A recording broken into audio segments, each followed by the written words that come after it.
السلام عليكم. الفيديو ده اتمنى ان هو يوصل للرئيس السيد الرئيس عبد الفتاح السيسي. اتمنى ان هو يوصل له وكلنا نتضامن مع بعض كده، ومش كل واحد يقول انا ماليش دعوه. واشمعنى انا اللي هتكلم؟ ما هو عشان احنا كلنا قلنا كده، وعشان كل واحد خلاص اكتفى بان هو يرد بتعليق، اللي هو كل شويه واحد يطلع يحرق في المصحف ويشتم على المسلمين ويشتم في الاسلام وفي الدين ويحرق المصحف. يعني زي اللي هو المصري، انا هنزل لكم الصوره وهنزل صورته واخداها سكرين ومكتوب عليها ان هو شخص مصري بيهن المصحف. ومش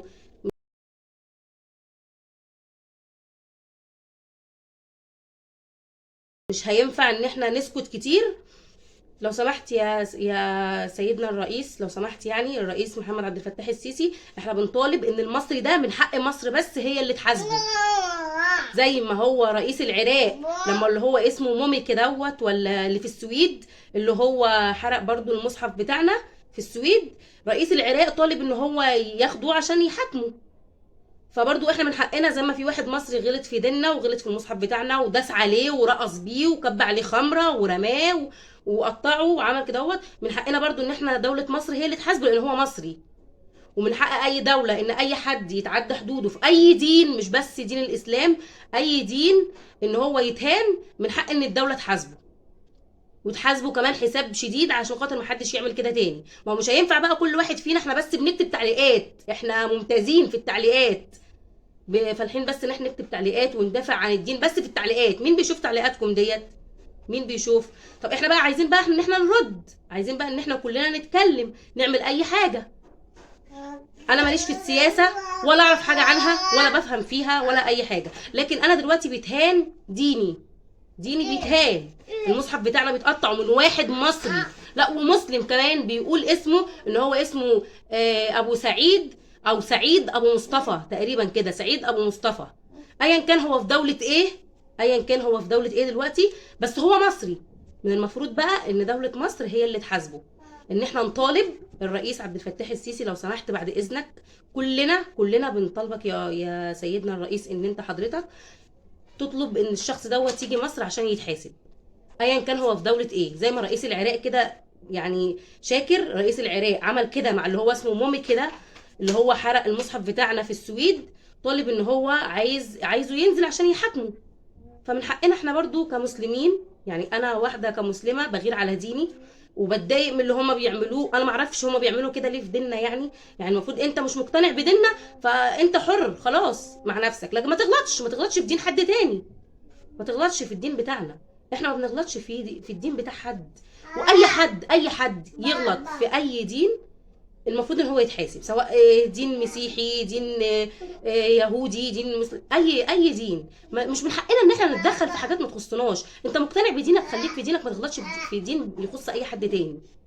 كل واحد مقتنع بدينه، ملكوش دعوه بديننا خالص. وخصوصا ان انت مصري، لا انت من حقنا ان احنا نطالب ان انت تيجي وتتحاسب، من حقنا كمصريين، وانت مصري مننا ومسلم. الله اعلم اذا كنت مسلم ولا لا، بس انت بتقول ان اسمك ابو سعيد او سعيد ابو مصطفى، انا مش فاكره الاسم، هو سعيد ابو مصطفى تقريبا بتقول اسمك، يعني انت بتعرفنا ان انت مسلم والله اعلم. فمن حقنا بقى كمسلمين ان انت سيادتك تتحاسب، سيادتك تيجي مصر وتتحاسب، تتجاب في مصر وتتحاسب لانك مصري، فدولة مصر بس هي اللي تحاسبك. لو سمحت يا سيادة الرئيس عبد الفتاح السيسي، بعد اذن حضرتك احنا بنطالب الشخص ده يجي ويتحاسب على اللي عمله في الدين بتاعنا. سيادتك مسلم يا سيادة الرئيس، وما يرضكش خالص ان احنا ديننا يتهان كده ويتكب عليه خمرة ويتولع فيه، وكذا واحد تطاول على الدين بتاعنا عشان احنا بنسكت وكلنا بنقعد نقول انا مالي. اشمعنى انا الوحيد اللي هطلع اتكلم؟ لا، ما هو عشان احنا كلنا بنقول كده، فعشان كده غيره وغيره وغيره وغيره وغيره وناس كتير بتطلع في كل البلاد بتعمل كده. لا يا جماعه احنا مسلمين، لا احنا ديننا دوت معزز ومكرم، ويعني احنا مسلمين المفروض ندافع عن ديننا.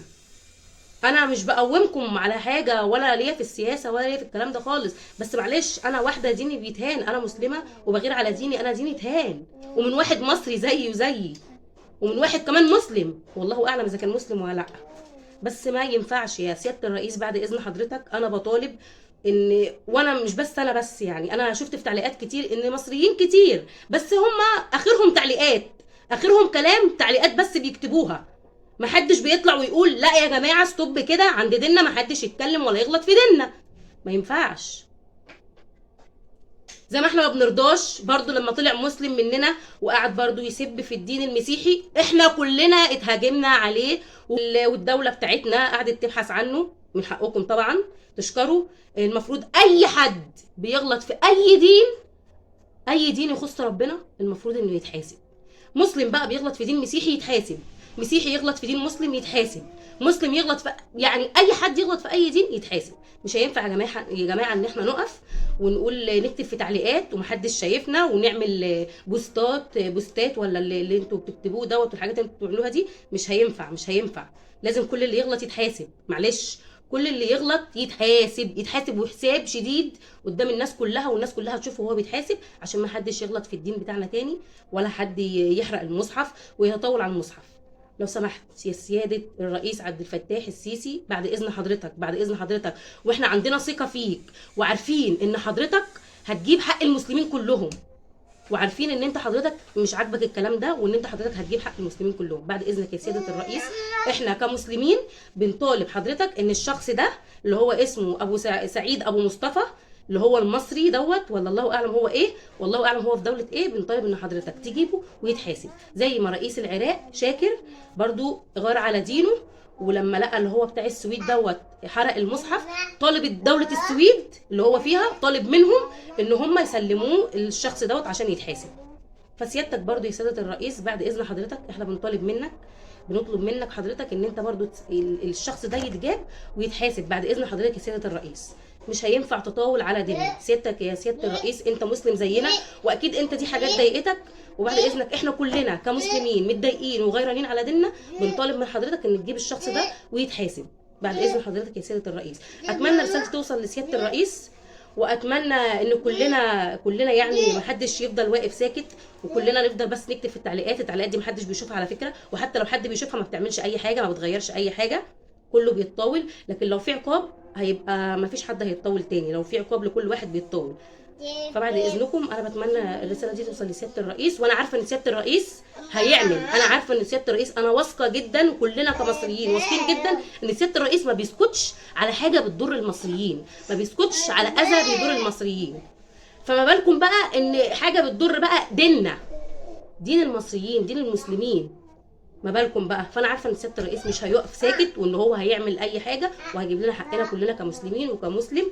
انا عارفه ان سياده الرئيس هيعمل اي حاجه، واتمنى الرساله دي توصل لسياده الرئيس وتوصل لاي حد يخصه الامر ويهمه الامر، ويقدر يجيب لنا الشخص دوت ويحاسبه في دولتنا، في دوله مصر، عشان هو مصري. شكرا.